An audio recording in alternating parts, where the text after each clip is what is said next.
But clothes make the man, or do they?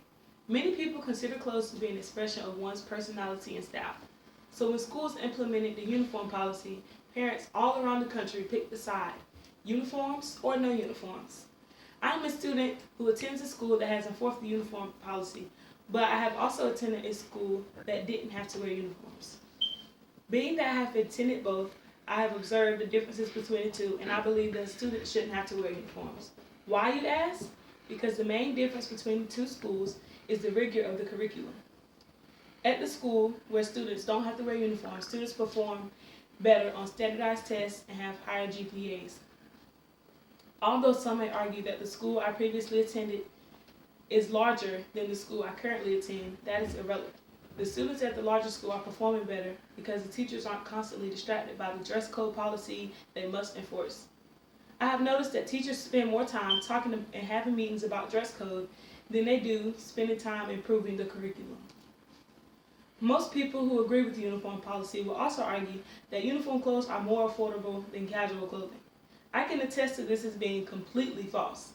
My mother has 3 children who are still in school, meaning she has to provide enough uniforms for each child to dress themselves for at least 1 week before they must wash clothes again. She must buy at least 5 polo shirts that must be white, yellow, royal blue, or green, and 5 pairs of khaki pants that must be tan, navy blue, or black. On average, in a store like Old Navy, polo shirts cost $9.94 a piece, and the khaki pants cost about $24 a piece.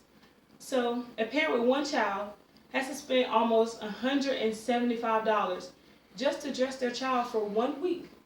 Imagine how many casual clothing items you can purchase with $175.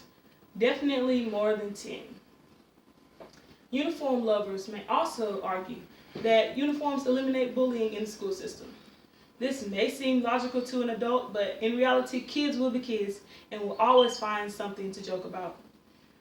Students will still pick on the less fortunate kid who can't afford to get new uniforms every year, so they must wear the old, faded, worn-out uniforms they had last year.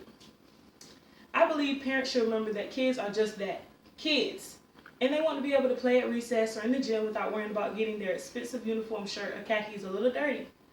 I also believe that school board members and officials need to remember that school should be a place where students are able to happily get an education that will help them get ready for the collegiate level and put more emphasis on the curriculum they are learning rather than what they are wearing while doing it.